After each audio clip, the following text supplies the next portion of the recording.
Chana in number 5. So skipping a little bit to the beginning of Shmuel Aleph. And it was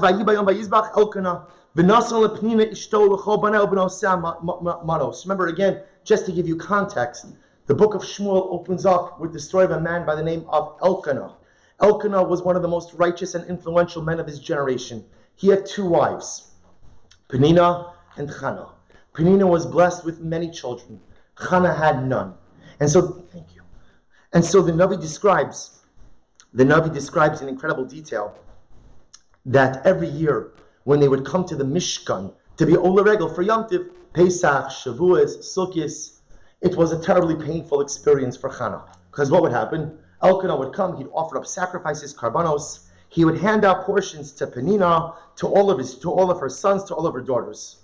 Ulechana yitain mana achos apayim, ki eschana ahev, v'Hashem sagar es rachma.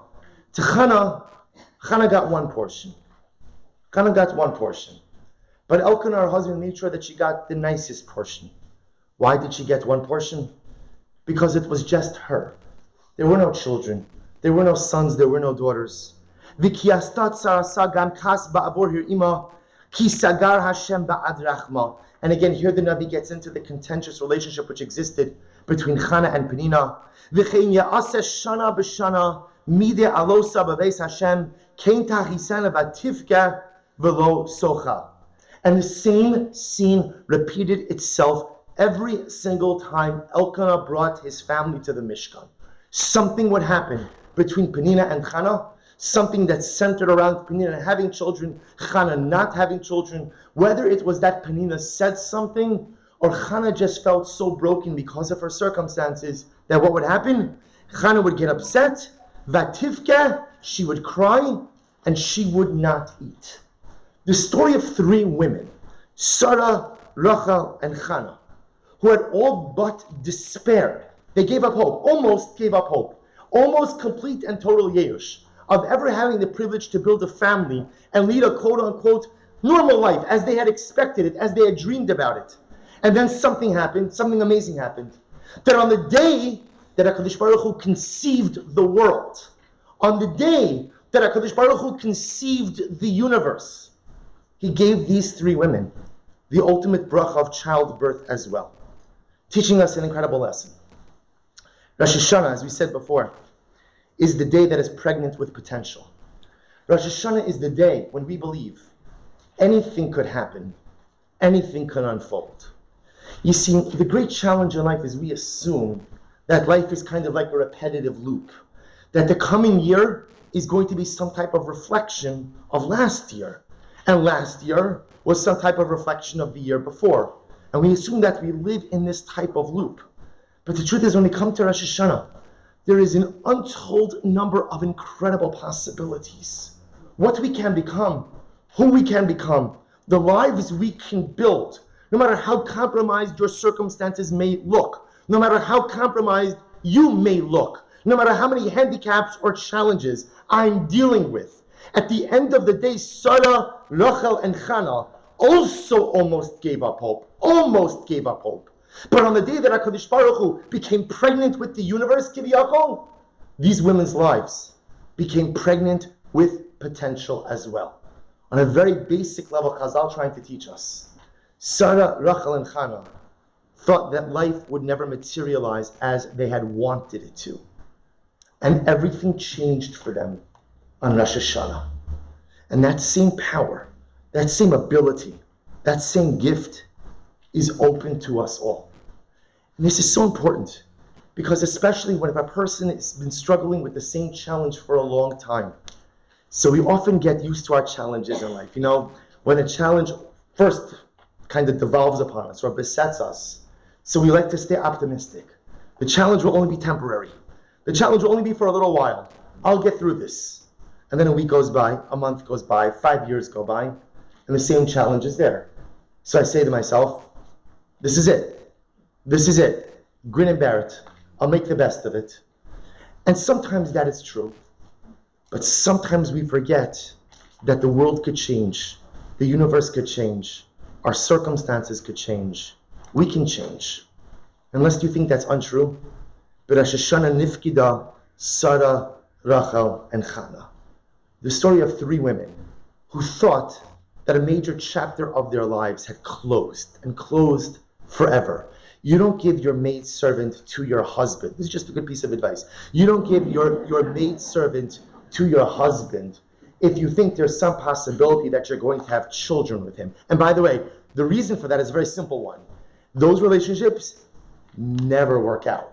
They never work out, right? It worked out horribly with Hagar and Abram. It was complicated with Bilhah and Zilpah and Yaakov Avinu. They never work out well. They never work out well. A wife has to be profoundly desperate.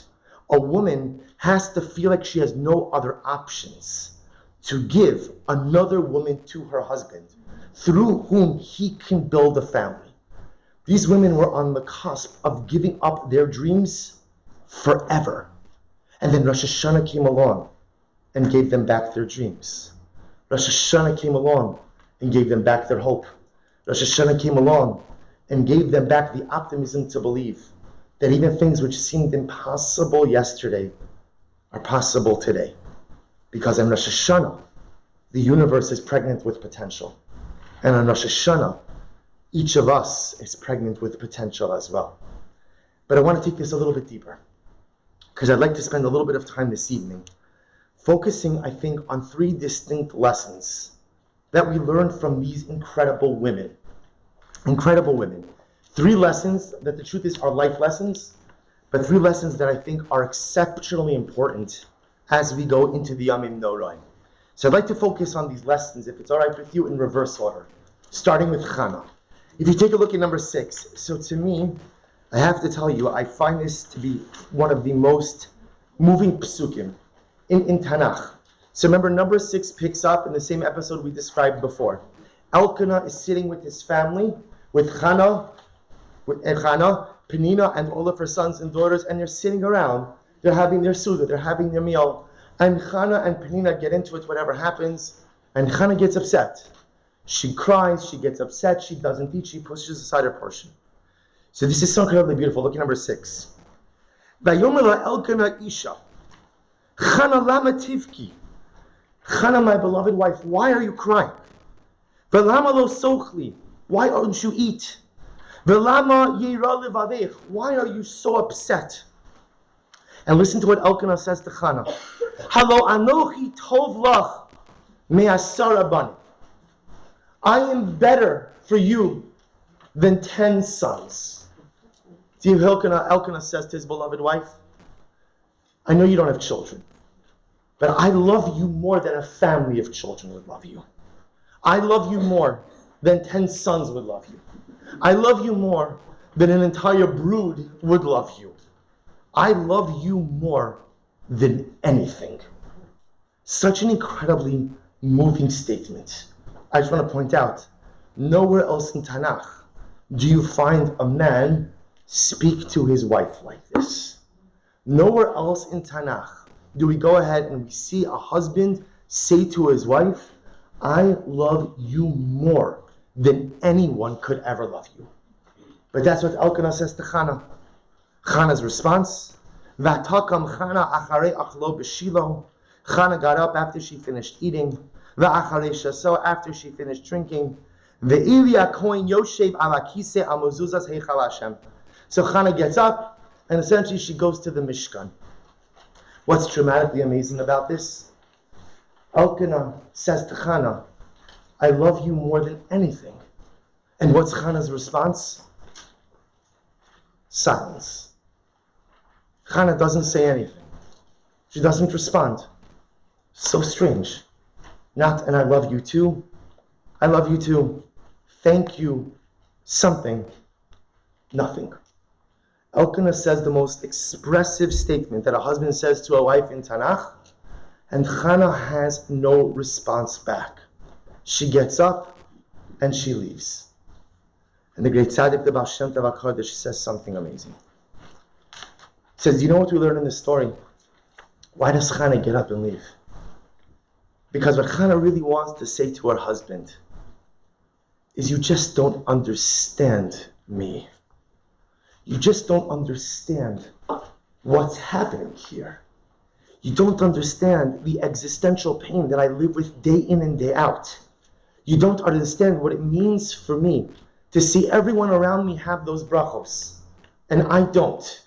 You don't know what it means for me to have a part of my identity unactualized and unexpressed. You don't know what it means to have to live with this peckle, with this burden each and every day. And so she doesn't respond. Because sometimes in life where you feel so broken, you feel so hurt, you feel in so much pain, that you're nervous that if you open your mouth, it's not going to be words, but it's just going to be a torrent of tears that comes out. And Chana's done crying, at least in front of her husband, at least in front of Penina, at least in front of the rest of the mishpacha. So she stoically listens, and she gets up, and she leaves. And the Baal Shem Tov says that many of us go through life like Chana. Many of us feel that no one understands me. No one gets me. I have a lot of wonderful people in my life. I might have a great marriage, hopefully have a great marriage. I might have wonderful, attentive children. I might even have good friends. But there are times in life where we just feel isolated and alone. There are times in life where I just feel no one really understands what I'm going through. And even if I talk it out, even if I explain it, you still don't understand what's happening inside of my heart. Some people have moments like this, and some people have lifetimes like this. Some people have Chana interspersed moments, and some people go through a lifetime feeling that no one understands me. No one really gets me. No one understands my struggles. No one understands my pain. No one understands my brokenheit. And I shoulder it all alone. But here's what's amazing. Where does Chana go when she feels all alone? She goes to the Mishkan. She goes to HaKadosh Baruch Hu. Because it's true, sometimes in life people won't understand you. There are times in life where it's just you and your pain, you and your challenges, you and your peckle. And your husband might love you till the end of the earth, but he's still not going to get you. And your kids might be attentive to you, but it's not always appropriate to put these kind of things on children. And you might have good friends who would do anything and everything for you, but no one has the ability to get into the recesses of your soul. So what do you do in those moments where no one understands you and no one gets you? You go to the one entity who always understands you and who always gets you. And that's HaKadosh Baruch Hu. Do you know what Rosh Hashanah is all about? Rosh Hashanah, and this is so important because I know even in this wonderful group of women, we have different demographic and different ages. And Rosh Hashanah, let's be honest, often presents challenges for women. Right? Again, let me explain. I should explain that. Right? Meaning, especially for younger women, especially for young mothers who have to care for their children, who have to do a whole bunch of different things. If a person is older, and my kids are grown, or my kids are somewhere else, okay, I come to Rosh Hashanah, I can sit in shul for as long as I want. What if I don't have that luxury? Or again, what if Baruch Hashem I have other luxuries, like taking care of children, so I can't go ahead and get there, or for whatever the reason, shul doesn't always do it for everyone. Here's the incredible part. To have a meaningful Rosh Hashanah, you don't need a shul. I mean, it helps. To have a meaningful Rosh Hashanah, you don't even need a machzor. To have a meaningful Rosh Hashanah, all you need is a few moments alone with your Father, alone with HaKadosh Baruch Hu. You don't have to use the words of the machzor. You don't have to use the words of Amram Gaon. You could just use your own words. You could do it in shul. You could do it in your living room. You could do it walking in your backyard. You could do it wherever you want. But do you know what the avodah of Rosh Hashanah is? Ribono shel olam. There are times that I feel so alone. There are times that I feel so alone. And no one understands me, and no one gets me, and no one knows what I need. But you do. And you know the things that I need, even though I can't articulate them. And you know the things that I need, even though I don't yet know what I need. And you know how fragile and how vulnerable I am, even though I put on such a good, strong face. You know how scared I am, Even though I often try to look so brave, that's Rosh Hashanah. Rosh Hashanah is just going into your Mishkan, allowing yourself to be with your Creator, and just opening your heart. And who amongst us doesn't have what to open their heart about? Whether it's because you've had a year of challenges, and you're hoping that those challenges will not repeat themselves or will be addressed in the coming year, or because you just have the regular challenges in life, like relationships, whatever they might be. Maybe your struggle is parnasa. Maybe your struggle is health. Maybe your struggle is happiness. Or maybe your struggles are all of the above. Rosh Hashanah is the day that we follow Chana's cue. Just walk into your Mishkan. But your Mishkan need not be a physical structure. Your Mishkan is the Bilvavi Mishkan Evne. You walk into the Mishkan of your heart.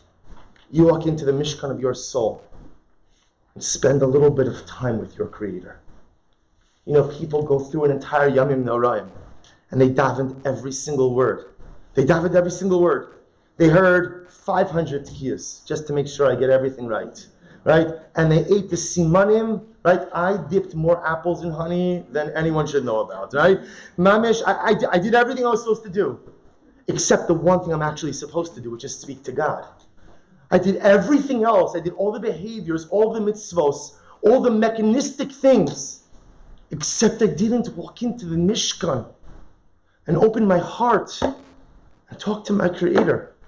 And you don't have to be eloquent, and you don't have to speak in Hebrew, and you don't have to have fully thought out thoughts. Because do you know what happens? Every parent has that experience where your child falls, and even if the parent doesn't see it, right? So the child comes running, and the parent, of course, asks, what happened? And what's the child's response? It's usually something like this, right? Reenactment, right? I have no idea what they're talking about. I don't know what happened. I don't know what went on, but it doesn't matter. Because what am I going to do? I'm just going to hold them. And I'll just hold them until they stop crying. And I'll just hold them until they're okay. And then, whatever it is, we'll figure out afterwards. That's what HaKadosh Baruch Hu does with us every single Rosh Hashanah. Just run to Him crying. Just run to Him with everything that's on your mind, that's on your heart. Just run to Him with all the challenges, all the difficulties. Just run to Him with all the things that are holding you back and holding you down. And even if you can't get it out because I'm just sobbing, I'm just crying, it's okay. You don't have to articulate it. You don't have to speak in full sentences. Just run to Him and He'll embrace you. That's what Chana teaches us. That the essence of the Yomim Noraim is run to the Mishkan and be with your Father. Whether that's the Mishkan of your shul, the Mishkan of your living room, or the Mishkan of your backyard or your deck or your neighbor's house, wherever Mishkan you want to go to. Find the Mishkan, go to it. And lose yourself in your Father. Just like our Matriarch Chana. Rachel Imenu. If you take a look at number 7. So this is from the Haftorah on the second day of Yom Tov. This is where Rachel comes into Rosh Hashanah. Rachel Imenu doesn't really show up so much in the liturgy, not in the davening, but she shows up in the Haftorah.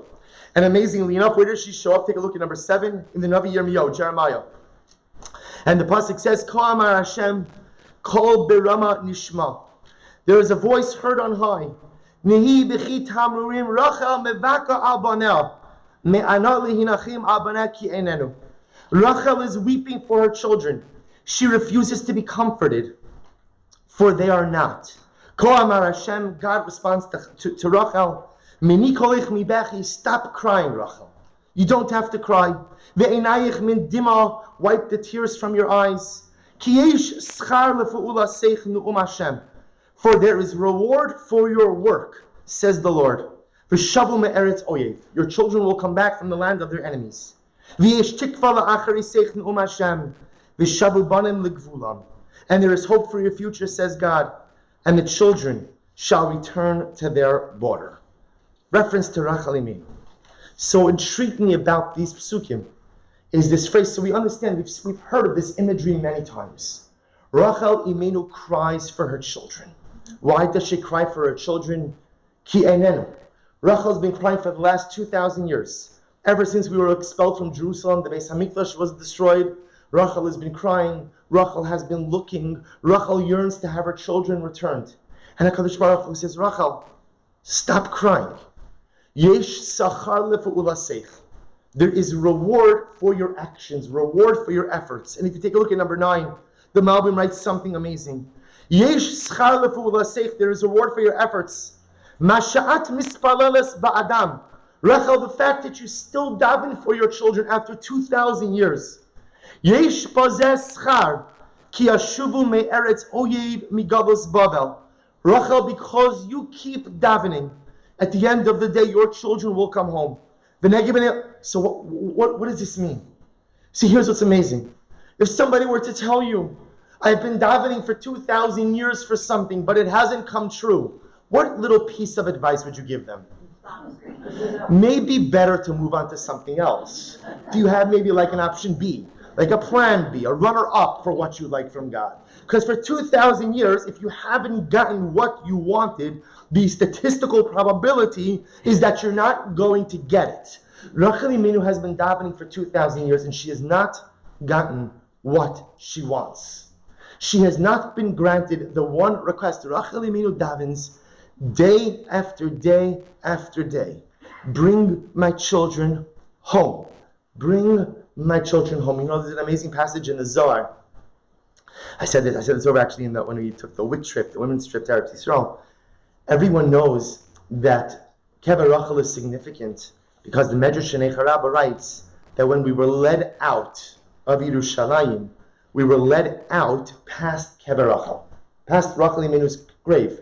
And Rachel came out of her grave, she davened for us and she supplicated.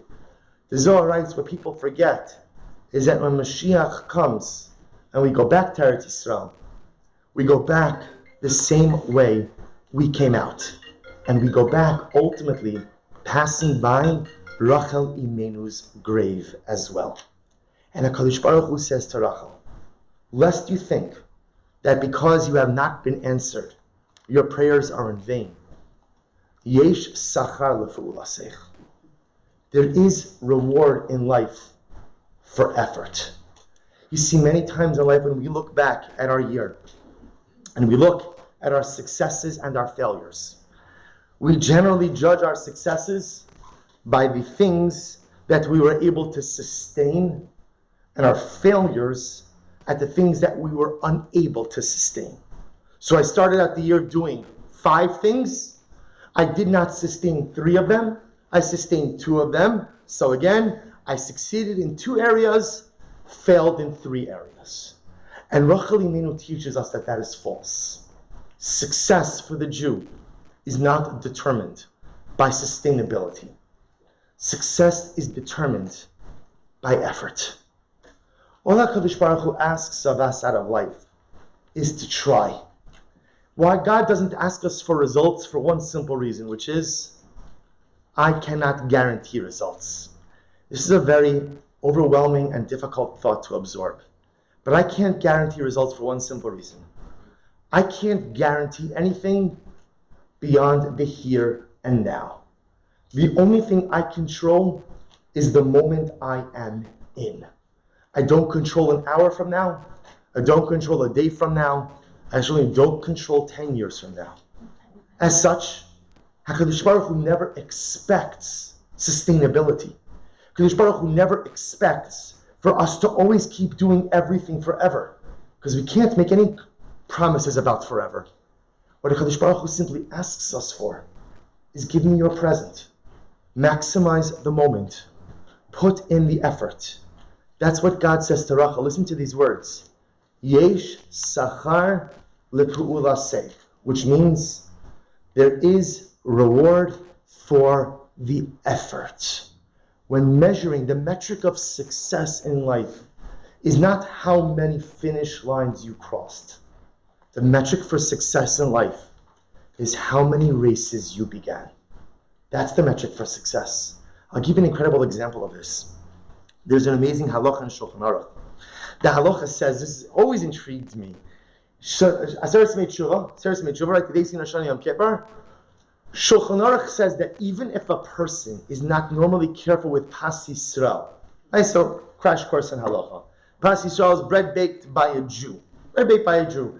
This is different than bread that you buy with a kosher certification. You go to the supermarket, you get a bread with an OU, a Starke, a Chavke, a Starke, whatever it is, that's kosher. It's not necessarily Pas Yisrael. It's kosher. Not Pas Yisrael means bread baked by a Jew. So the Shulchan Aruch writes that during Aseret Yemei Tshuva, even if you don't normally eat Pas Yisrael products, you should try to only eat Pas Yisrael. So you would expect that, what is the Shulchan Aruch really saying? What is he really saying? What's the message here? Take on new things. New year, take on new things. There's only one problem. The Shulchan Aruch tells me that I only have to observe this stringency for how long? Aseret Yemei Tshuva. About it's not even 10 days because you don't eat Pas Yisrael on Yom Kippur. Hopefully. Right? So 9 days. 9 days I have to eat Pas Yisrael. What? What is this? Some kind of game? Right? So for 9 days, I'm going to be Mr. Frum. Right? For 9 days, I'm going to eat Pas Yisrael, Chalav Yisrael, I'll still speak Lashon Hara, but at least I'm going to eat very kosher food. Right? So for 9 days, I'm going to do all of this stuff. I know full well I'm not doing it after Yom Kippur. I've got a whole pantry filled with other stuff. And yet I'm doing this for 9 days. Seems incredibly disingenuous. Incredibly false. What am I trying to do? I'm trying to pull a fast one on God. Look how meticulous I am. Look how frum I am. Look how machmir I am. There's a message. The message is it's okay if it's only for 9 days. Because 9 days is a lifetime. 9 days is an incredible amount of time. And if you could do it for 1 day, for 2 days, for 8 days, for 9 days, that's fantastic also. Because just because you can't sustain something in life doesn't mean that even for the little amount of time that you did it, it was still meaningful. This is an incredibly important idea on many different levels. Because often in life, we don't embark upon life initiatives. And we don't take upon ourselves new challenges because we say to ourselves famous words, right? The famous death knell for any life initiative is, you hear this all the time, I only take on things that I can be successful at. Now I want to give you the translation. The translation of that statement is, I have a profound fear of trying and failing. And as such, I only hedge my bets in life. Bless you. Bless you. I only hedge my bets in life. I only do things that I know for sure I can get done. Bless you. But if at the end of the day, there's a possibility of failure, I don't do that. And Nebuch, what a shortchanging of life that is. Life is filled with incredible possibilities. Some of them you can sustain, many of them you cannot. But just because you can't sustain it doesn't mean that the amount of time that you had to change in you, the amount of time that you adopted the behavior, that was still meaningful also. Just because you don't get the results you want doesn't mean that the effort was in vain. Just because you're unable to sustain the changes you wanted to make doesn't mean that for the little bit of time that you did sustain them, that they weren't meaningful. This is the message of Rachel Imenu. Just because you don't get the results you want, or you can't sustain the results you want, doesn't mean that the effort is meaningless. HaKadosh Baruch Hu does not judge us based on results. HaKadosh Baruch Hu judges us based on effort. And this, I think, is perhaps one of the most liberating pieces of our ideology. Because so often we are focused on crossing the finish lines. So often we are focused on making sure that I could sustain, that we scare ourselves into inaction. We scare ourselves from taking this on, from trying this, from doing this. Because how am I going to do it if at the end of the day I can't sustain it? Don't worry about sustainability. There is only one entity in this universe who could guarantee the sustainability of any endeavor, and that is HaKadosh Baruch Hu.